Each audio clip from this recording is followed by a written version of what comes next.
L'Arabie Saoudite se bat sans relâche pour préserver le peuple palestinien et la ville sacrée de Jérusalem. Dans cette vidéo, nous écoutons la dernière intervention musclée de l'Arabie Saoudite aux Nations Unies pour défendre les droits inaliénables du peuple palestinien. Avez-vous déjà imaginé les sacrifices incroyables faits pour protéger l'intégrité de Jérusalem et les droits des Palestiniens? Savez-vous que, même aujourd'hui, des plans secrets de déportation et de réinstallation menacent encore la stabilité de cette région sacrée? Restez avec nous jusqu'à la fin de cette vidéo pour découvrir comment les efforts internationaux et les initiatives diplomatiques, menées par des nations clés comme l'Arabie Saoudite, travaillent sans relâche pour mettre fin à ces injustices. Vous serez étonné par ce que vous allez apprendre. Tout d'abord, je tiens à remercier chaleureusement le président du comité chargé de permettre au peuple palestinien d'exercer ses droits inaliénables ainsi que ses membres pour les efforts concrets qu'il déploie pour défendre les droits inaliénables du peuple palestinien frère et accroître la sensibilisation internationale à la juste cause palestinienne,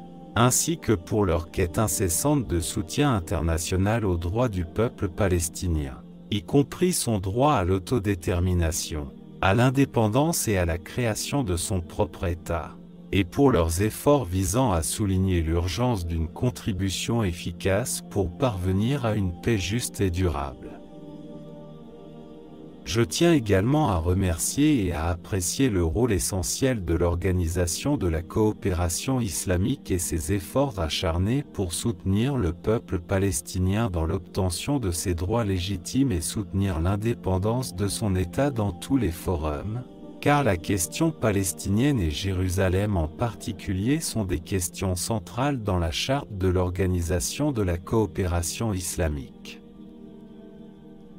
Je les remercie également pour la bonne organisation de ce séminaire international à ce moment critique que traverse la cause palestinienne, espérant que cet événement, par la grâce de Dieu, mettra en lumière la ville de Jérusalem, la fleur des villes, en cette période de guerre cruelle et inhumaine contre la bande de Gaza et la Cisjordanie par les autorités d'occupation israéliennes.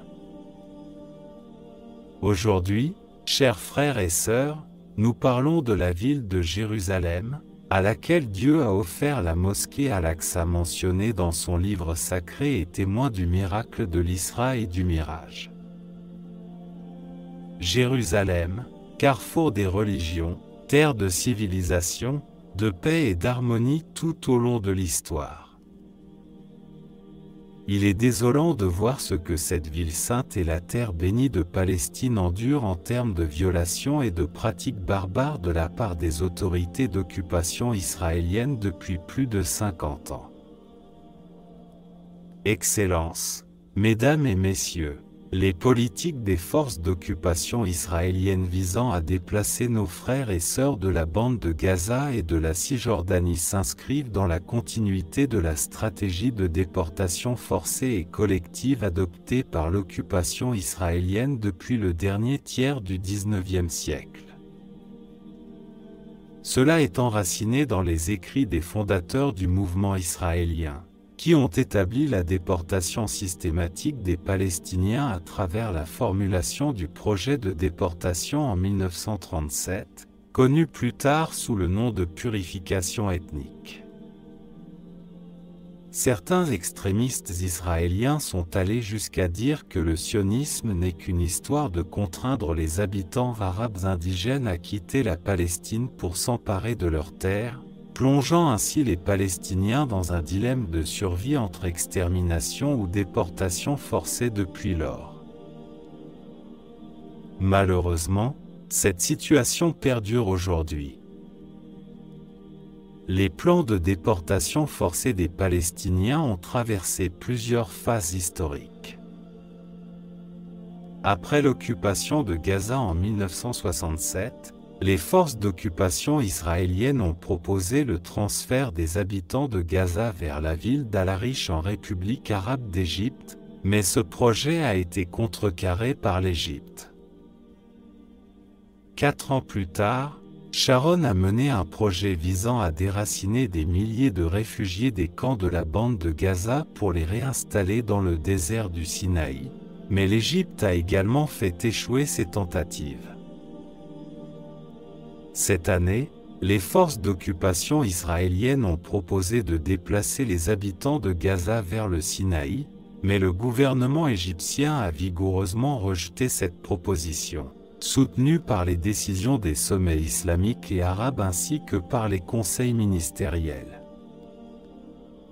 Nous devons également saluer la résilience du peuple palestinien et le soutien indéfectible des gouvernements égyptiens et jordaniens, qui s'efforcent de contrecarrer ces plans de déportation, que beaucoup considèrent comme une seconde Nakba.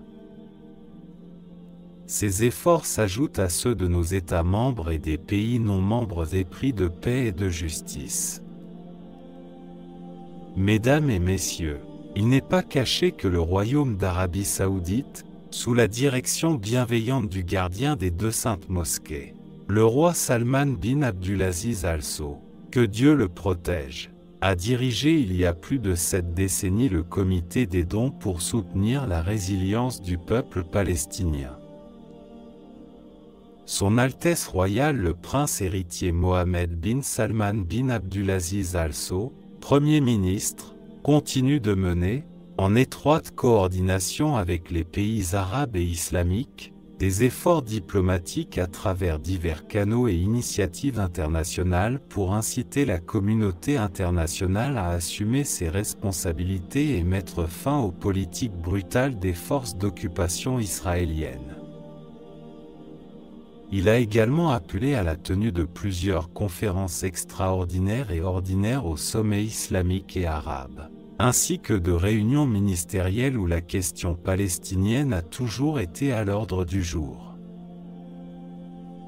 Les rencontres officielles et les contacts de Son Altesse le Prince héritier avec les chefs d'État de tous les pays influents, depuis le début de la crise, témoignent de l'engagement exceptionnel de l'Arabie saoudite en faveur de la cause palestinienne, fondée sur le rejet catégorique de toute attaque contre des civils, et sur l'importance de la conformité des forces d'occupation israéliennes au droit international et au droit humanitaire international, ainsi que sur la levée immédiate du blocus imposé à Gaza pour permettre l'entrée de l'aide humanitaire urgente.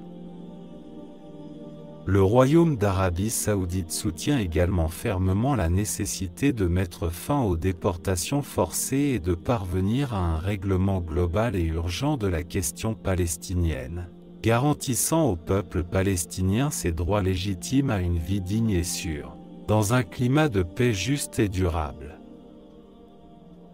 Le Royaume continue d'assumer cette responsabilité dans les forums internationaux et a fourni un soutien matériel et humanitaire généreux, et continue de le faire.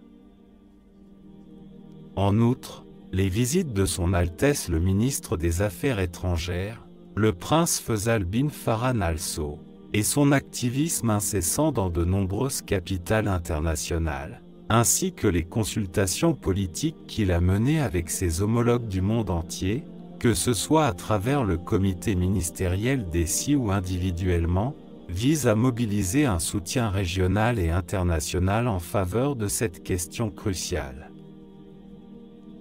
L'Arabie saoudite a également appelé à plusieurs reprises les membres du Conseil de sécurité à assumer leurs responsabilités historiques et à ne pas s'opposer au droit moral et légal du peuple palestinien, après que l'Assemblée générale des Nations unies a voté en faveur de l'adhésion de la Palestine en tant que membre à part entière de l'organisation internationale. Le Royaume a également salué l'adoption par l'Assemblée générale, à une majorité écrasante, d'une résolution affirmant que l'État de Palestine est éligible à l'adhésion complète à l'ONU, conformément à l'article 4 de sa charte, appréciant le soutien des pays à cette résolution, et affirmant que cette décision exprime clairement le consensus international en faveur du droit du peuple palestinien à l'autodétermination et à la création de son État indépendant.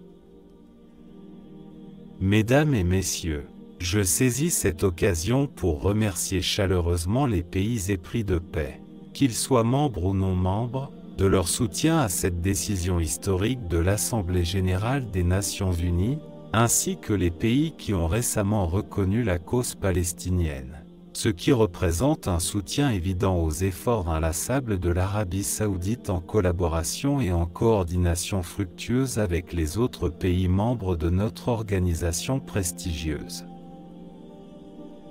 Excellences, Mesdames et Messieurs, la coopération fructueuse entre votre honorable comité et l'Organisation de la coopération islamique représente une lueur d'espoir et un pont pour de nombreux peuples du monde en soutien à la cause palestinienne.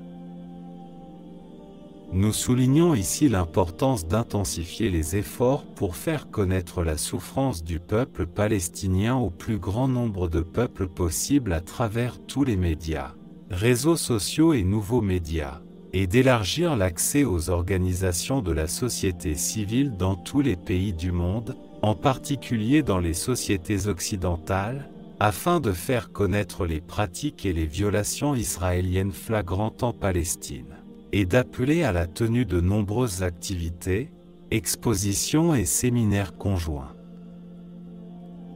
Chers frères et sœurs, à cette occasion, nous tenons à rappeler que le peuple palestinien frère a longtemps souffert des agressions israéliennes contre ses droits, ses biens, et avant tout, contre la vie de ses fils résistants. Il continue malheureusement de souffrir pour obtenir ses droits légitimes à une vie digne, à la sécurité, à la paix, y compris la création de l'État palestinien indépendant avec Jérusalem-Est comme capitale, dans le cadre de l'initiative de paix arabe. C'est pourquoi l'Arabie Saoudite affirme que son soutien continu au peuple palestinien frère découle de sa profonde conviction en l'importance de la juste cause palestinienne. À la fin de ce discours, je tiens à répéter mes remerciements, ma gratitude et ma reconnaissance à vous tous, chers participants, pour votre présence et votre interaction avec cet événement important, appréciant également la bonne préparation et organisation de l'Organisation de la coopération islamique, et remerciant les collègues venus des États-Unis pour leur coopération et leur contribution au succès de cet événement. Que la paix et la miséricorde de Dieu soient sur vous. N'oublie pas de laisser un commentaire sous la vidéo et de mettre un j'aime, ça aide grandement à ce que la vidéo soit vue par un maximum de personnes.